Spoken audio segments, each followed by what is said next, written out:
Hi everyone, it's Alyssa and Kelly, your TAs. We're going to be doing chapter 13 today on sport governance. So what we're going to be talking about today is what is governance, corporate versus nonprofit governance, is this a theory of governance, structural elements, governance models, board staff relationships, principles of good organizational governance, board performance, drivers of change in governance, and we're just going to have some take-home points at the end. All right, so what is governance? Policy and direction more than daily management. So it's not as much the day-to-day concepts of business, it's everything above that in the bigger picture. The exercise of power and sets out how decisions are made. So makes decisions with other organizations or maybe other teams within an organization. It's an important issue in sport. It takes a lot to create, for example, a whole league. You can't each have your own rules. You kind of have to come together as a league and make big decisions in that way. There are often sometimes big failures in governance, a little bit of corruption possibly, and not having the best interests in mind of members, players, stakeholders, anything like that. So corporate and non-profit governance. Corporate governance is protecting and enhancing shareholder value. Corporate governance has a lot of rules and regulations. They can make money just off of their specific organization, while nonprofit donates to a specific organization. It might use donations to stay up and running, but it's not the same as corporate. Conformance is how well something such as like a product or a system is going. It's testing to determine whether a product or system meets specific standards. Performance kind of speaks for itself, like how your organization is going and how much money you're making and stuff like that. And in business, a stakeholder is an individual group. The different stakeholders have different interests in companies. So governance theory, internal monitoring. So the agency theory, managers should be subject to extensive monitoring to ensure shareholders' interests are protected. So like I said before, it could be corruption. You have a few bad managers that only have certain interests in mind and not the best interest of everybody involved. So having somebody to watch over the managers and make sure they're doing the right thing is very important. And then the stewardship theory, assuming that managers act as individuals to protect shareholders and keep those best interests in mind without making decisions that would lose money or exclude certain people just to benefit others. External relations, the institutional theory, governance systems adopted is a result of external pressures. External pressures are basically things that are out of your control. Resource dependence theory, behavior dictated by relationship with the environment.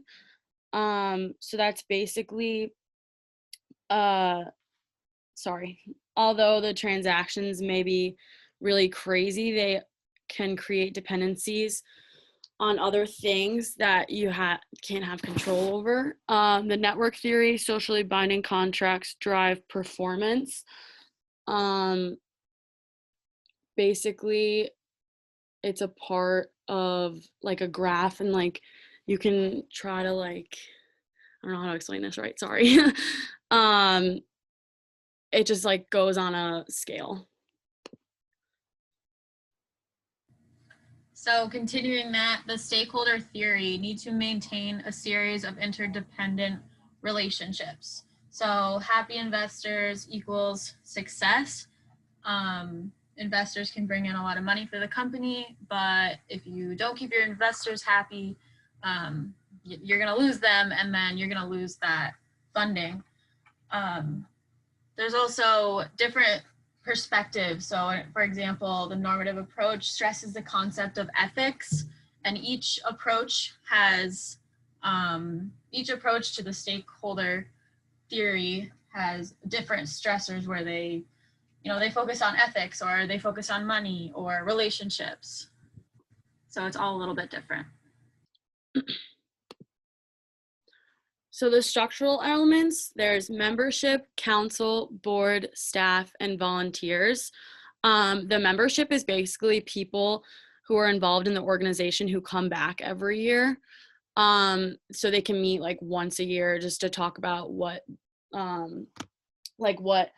money they invested from the year before and what events they're going to take place in. The council does stuff like bylaws, and basically looks over the board.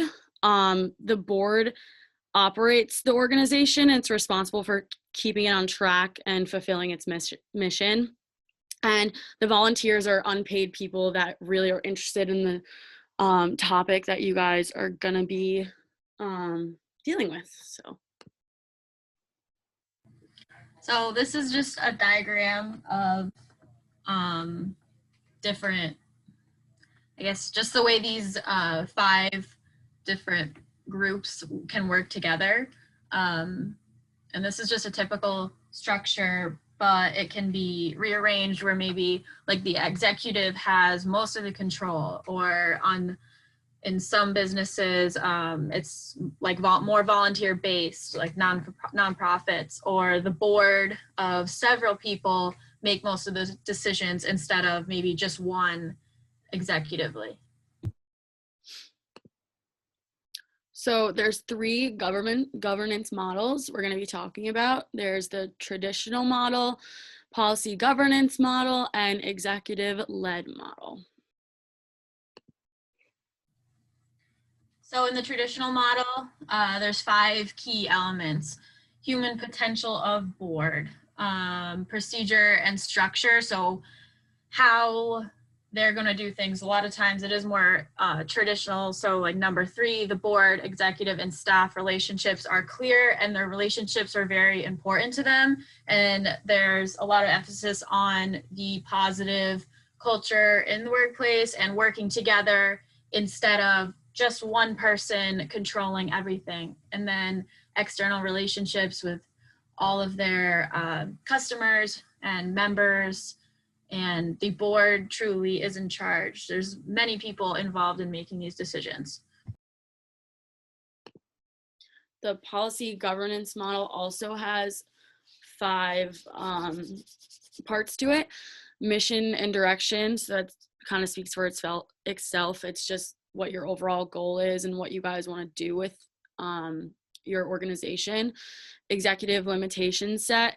So there are clear rules for what the board can and cannot do. There's clear board and staff relationships, processes established, clear performance measures. Basically, the government model should specify authority and accountability for key roles in identifying a governance process for managing disagreements. So sometimes you don't want to be told what to do, but there's a really clear role on who's in charge and who isn't. Now, the executive-led model is very different than the traditional model, where it's the board making decisions. In this case, the board is depending on their executives, which could just be one person in control of these decisions. Psychological centrality, which is independence and decision making, and these executives must exude confidence and have strong leadership skills, because a lot of times it is only them instead of having other people's support to make their decisions. They also have to have access to information and a lot of knowledge on how the business works as a whole. So board and staff relationships, professionalization has changed the game. role ambiguity is a term used to describe the lack of clarity, certainty one might have expected with regards of behavior in a job. So control by who for what. So it's basically what your role is, and you have to know what your goal is for your specific task. The relationships are dependent on trust, dominant coalition, and information flow. Dominant coalition is the social network of individuals having the greatest influence on the selection of an organization's goal and strategies. And information flow is basically just the movement of information between people and systems. There's just a process of decision making and communication. So 7 principles of good governance. These all go together they're all very closely related. Number 1, transparency. So honesty with members, staff, everybody involved, just honesty. And then number 2, different positions holding other people accountable. So if you know that somebody is doing something wrong, maybe making a decision and it's not benefiting the majority, then you would hopefully other coworkers or whatever it is would be able to hold them accountable for that. Number 3, democracy. So group decisions, no dictatorships or anything like that. Trying to shy away from having one person in control. Then responsibility. Members and shareholders will trust that you have the best interests in mind. So effectiveness, are they reaching their goals that they have expressed? And efficiency, equity, are they being fair? Are they growing profits? And are they expanding at the rate that they planned?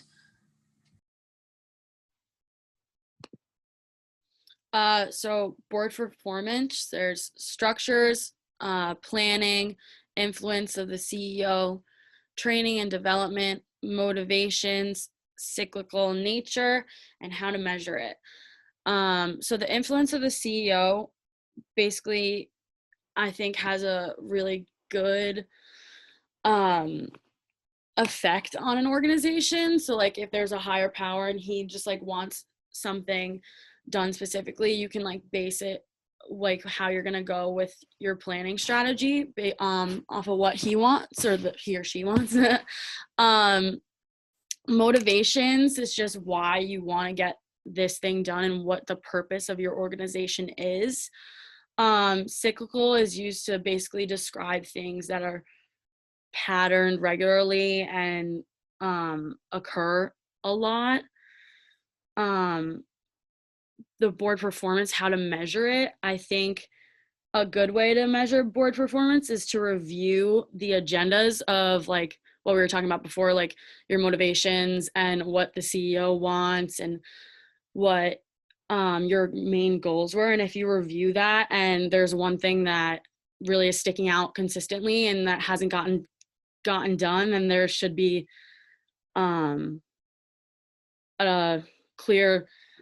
there's a clear lack on the board and there should be something done about it.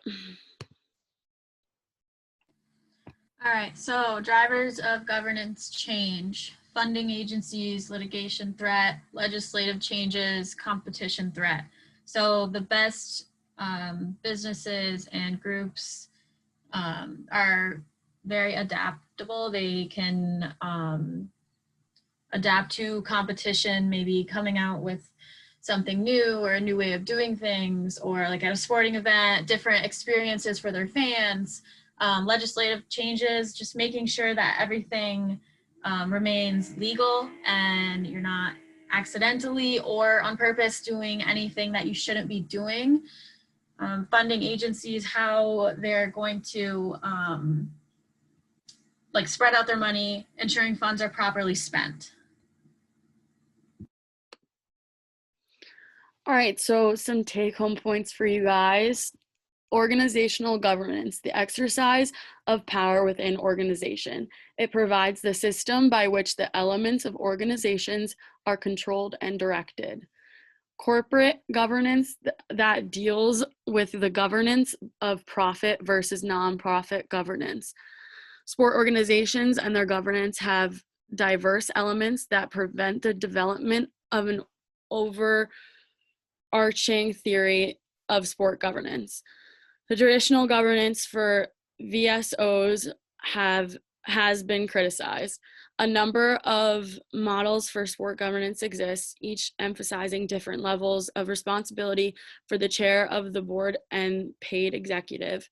VSOs are increasingly under pressure from funding agencies to improve the delivery of their core programs and services.